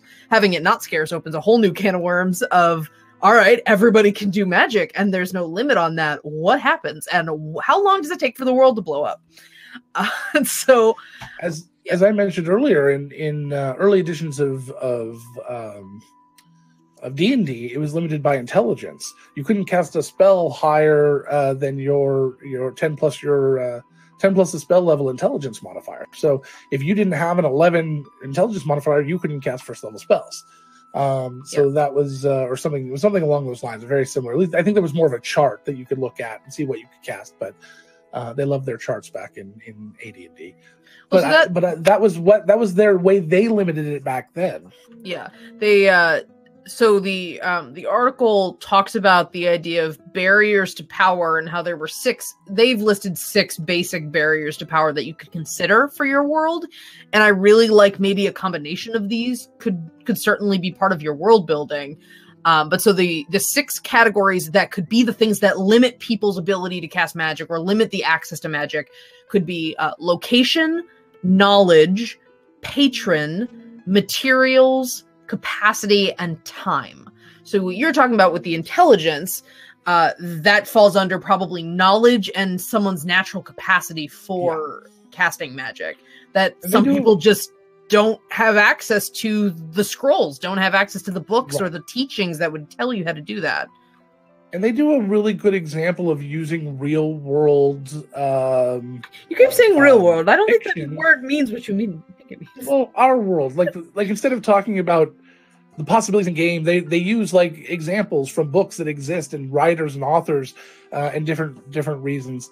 Like with materials, they talk about Tolkien and use of the One Ring, and for natural capacity, talk about the Wheel of Time series, and of course with knowledge, they go back to the Dying Earth, Jack Vance, and which is Jack Vance, I believe, is the type of magic that the D&D is based on. This idea that you have to memorize every spell every day. It takes a meticulous amount of time and effort, and you can't just do it willy-nilly. It's not based on just a mana source that you have. It takes a lot of work. And that's something that needs to be stressed a lot of times, because that's how I feel. Is being a wizard is a lot of work. It's hard to get the political aspirations you need to do if you're a wizard, because you're spending your time studying and trying to remember your spells and make sure everything is particular and meticulous and perfect. It takes constant practice, constant vigilance. Constant vigilance. So they to wrap it back into D&D really quick, the patron barrier makes a lot of sense. There are things that warlocks can do in the 5e setting that nobody else can do. You look at Eldritch invocations and things like that. Short rest to get spell slots back. Yeah, those abilities are restricted. There is a barrier to them, and that barrier is the fact that that warlock has sold their soul to somebody to get that power.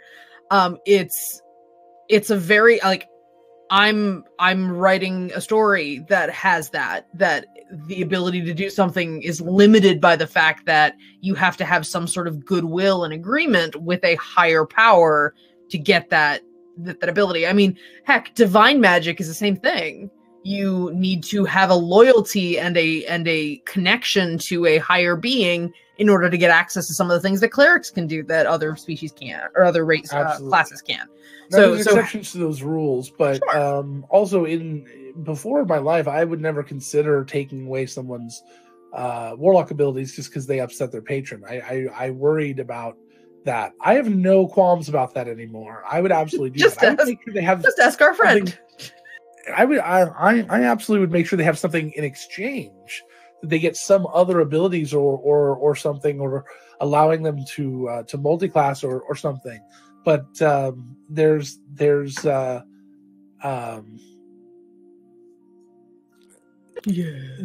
warlocks are extremely powerful in how they can cast, and allowing them to having that kind of hanging over their heads, this idea that if your patron's not happy with you, if you're not doing what they want, they might take those powers away. Yeah. Let me see. What are some of the other? But it's also hard to understand exactly what an eldritch demon or dark an old god or something. The old ones, I always really dug the idea that you are like less than a mosquito on their shoulder. You've tapped into something incredibly powerful. They're not giving you something. They don't give a shit about you. They have way more larger macro concerns for the most part. Yeah, you're tapping into something so deep and powerful that it could probably melt you from the inside. It's that powerful. Yeah. But you're like just a little pinprick. Something that's come up in our games before are materials and time being limiting factors to certain magics. I mean, just the fact that certain materials in the 5e system have cost. And then all of a sudden, when you're in a world where gold matters, and it's hard to get. One of the big limiting factors, I always have a problem as a DM with resurrection. It's I've taken parts of Matt Mercer's system to kind of make it feel a little bit more real and a little bit more in your face, but there's always been this issue I have with this idea that they can just constantly come back, or that they can just be resurrected with no notice. So one of the things that I've done is I've been very strictly literal about the spell components needed for Raise Dead and Resurrection, which requires a single diamond worth a very exorbitant amount of money.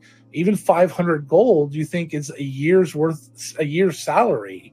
So I looked up, let's see here. Actually, no, it's not a year's salary. It's 2 year salary, isn't it? Because it's 5 gold a week is an average year's salary. So anyway, whatever.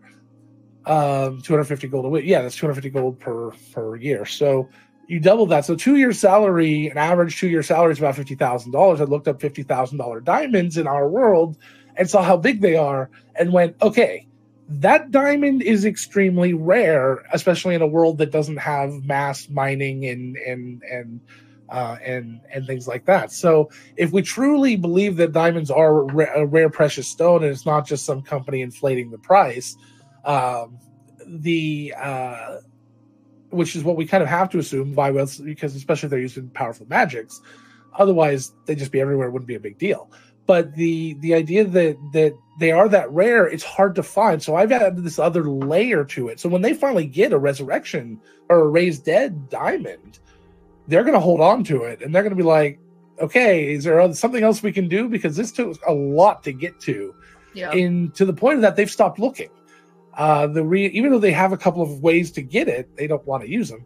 The reincarnation, they've used reincarnation instead, which is only 1,000 gold worth of other materials.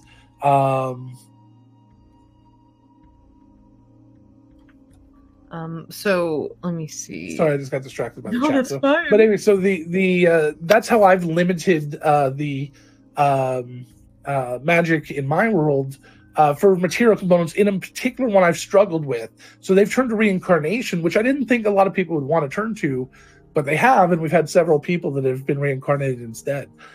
So I'm not, and people who have been reincarnated several times. through that, that's true. Through that, I just broke my mic. Through that one, I didn't break it. It's just extreme streaming. Extreming. Through roleplay, I've restricted that one a little bit now because they've abused the privilege. They had this, they had a very powerful person that was willing to do this, and one of the players didn't follow through on their payment, and another one was talking about trying to resurrect or bring back. Though they did bring back someone who was beyond their natural lifespan. This is a druid who believes in natural lifespan and things, and which is strange for a druid who then ends up getting this extended lifespan. But that just sounds like selfish to me. Only I get the extended lifespan because it's natural.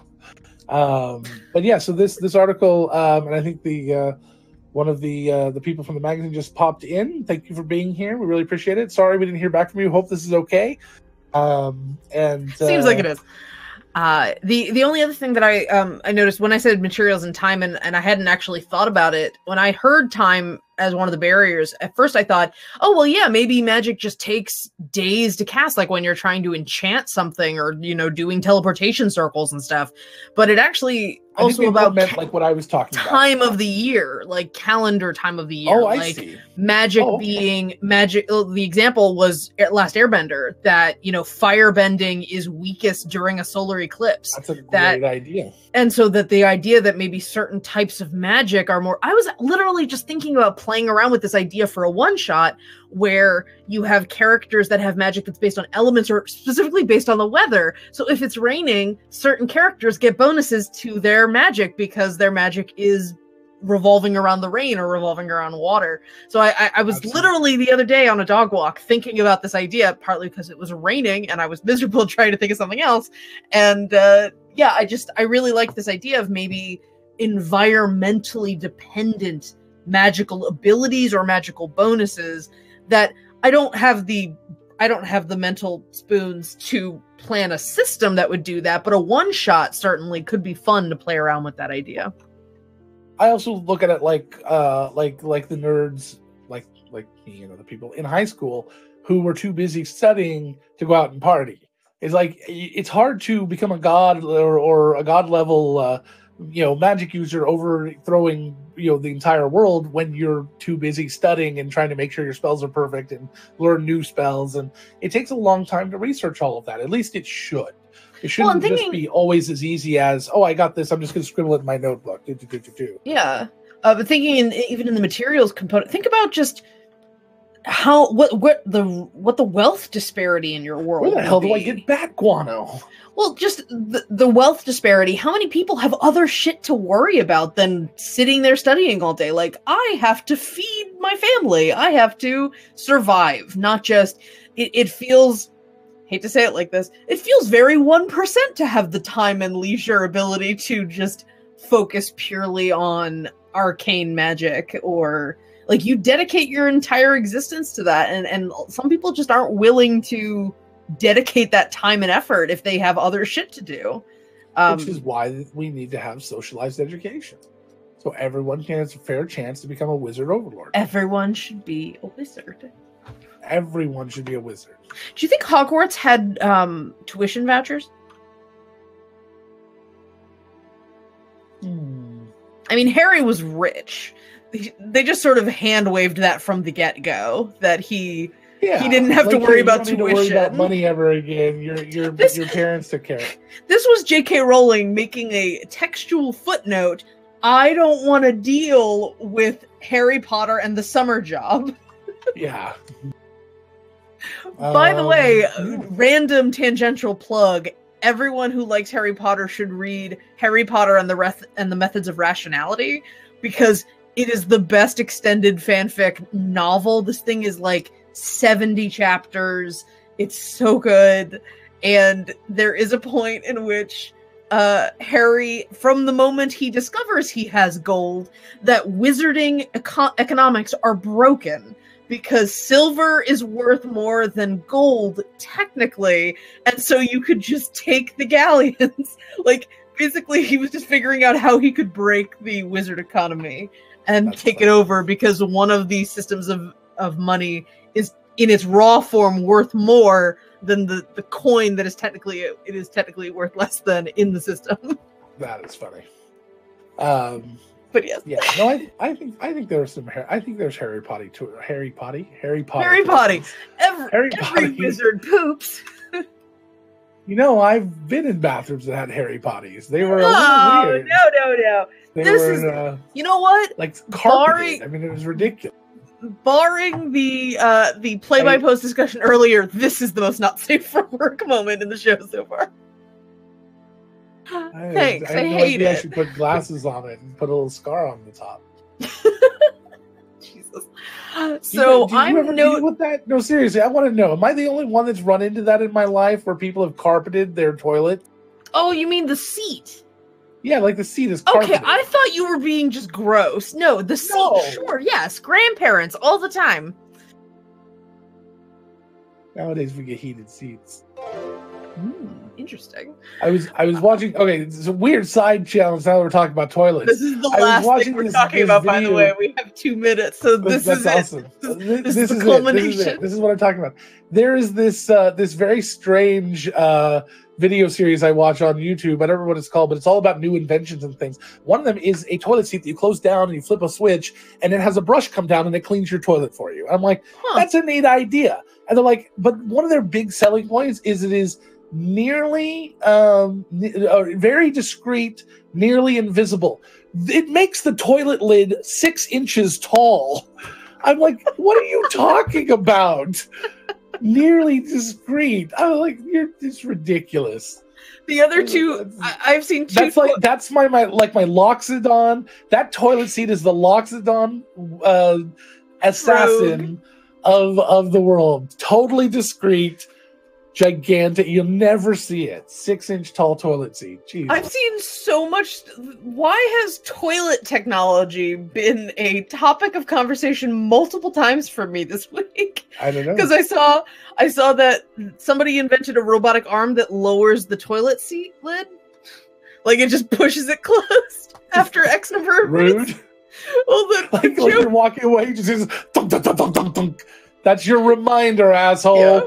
Well, the joke was, that tells you something about men, that instead of just saying, wait, you want me to tell her to please lower the seat? No, but I could make a robot arm. And the other one was the nightlight. That I'm just like, one, sanitary gross, but also cool that you're, let's get it back to Harry Potter. It looks like the Pensieve. It's just glowing blue out of your toilet. Oh, I'm so glad we added. Don't You know, put we your- brought it never back mind. down. We brought the maturity. Yeah, we had to back make sure down. we were getting a little too serious there, evidently. All right, so building sandcastles, we'll get to next week. Chicken in the Sea, now that we actually have talked about, we'll get to next week. Can I make a request? Can we have a beach episode? Can we have a beach party episode next week? So it's You want to have a beach party episode? building sandcastles, Chicken of the Sea. Can all of our topics be ocean themed? Sure. Let's go ahead and do an ocean episode and make Logan miserable. Talk about the amazing thing he hates. No, Beach, just all the sand, titles. sun, ocean, everything Logan hates. Let's talk about. No, I agree. That'd be fun. Also, we had a few things we wanted to announce real quick. One, we are starting to gear up guests. I have at least two guests that were ready to come on. So we're going to start having them come on in segments. I don't know if they're going to be here for the whole show. Some people can't make it at this time, so we'll do a little snippet. We'll just play it for you. We're going to be working on doing some, hopefully, actual play stuff where we do a little play test, and then on another day, and then we'll come and talk about it here. And then so if there's anybody you want to see on the show, let us know. You can send us drpg@nerdsmith.org is our email address, or you can go on Discover RPG Show on Twitter is where we're on Twitter, and you can let us know there. And you can see our Twitter. You can see our Twitter handles, our personal ones, on our name tag. Yes, so if you want to reach out to either of us, right below, you can contact us there. And then what else do we have going on? Countless Heroes is tonight at 7. In a couple of hours, in about maybe an hour, after I get something to eat real quick, I think I'm going to be running on my own personal thing, my very first video game stream, which will be it's called Devious Muppet on Twitch. If you're interested in coming over and taking a look, I'm not sure if Angela will be able to be there. She's wanted to be. I think if Angela can be there, I'll play probably an hour, or maybe a little bit more of what's it called? Crap. The Stanley Parable. The Stanley Parable. I've know nothing about it. I'm so excited. If not, I've got a few other ones that I might goof around on, and we'll do some chit chat there.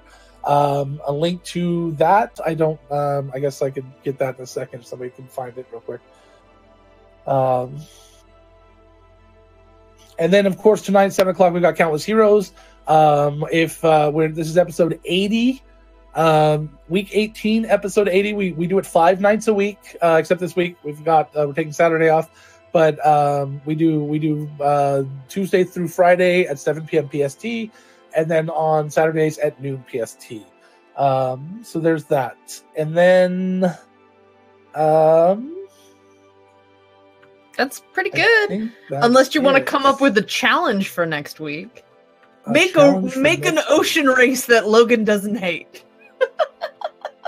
See, I have to know what you hate about them for me to be able to do that, though. I wish I could tell you. I really don't know. I really don't know what it is. I just think I don't think that I think ocean races have their place, but it's not in the general populace. Oh, okay. How about this? Let's do one of the challenges that I wanted to do, and we can talk a bit more about it next week.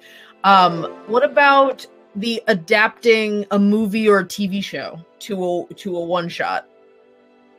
Sure. Sounds okay. Great. So, in the spirit of the Film Reroll, which is a great podcast that I highly recommend people watch, we will come up with maybe a couple, if you think of a couple options, of a movie or television series that you would like to run in, whether it's D&D 5e or some other system, that you would like to run as an RPG one shot, and why would you want to do that? If it's a really good thing that you want to do, don't use it, because I don't want to necessarily give anything away on stream. But some a world that would be really cool to play around in, or a plot you would love to just roll the dice and see how it fucks up the plot of something, and just playing around with that. So TV or movie, it doesn't matter, and it can be 5e or some other system if you prefer. Perfect. And if you have any topics you'd like us to talk about, if you have any challenges for us, if you have any games you'd like us to play, or if you just want to see us go crazy for a while, go ahead and send that information as well to drpg@nerdsmith.org, or Discover RPG Show on Twitter, or you can join us on our Discord down below, and we are there as well. So any of that, you can come and talk to us and let us know what you'd like to see us talk about, because we would love to do that. If you find more articles or like this or World Builder magazines, please tell us about those as well. That's really cool stuff. So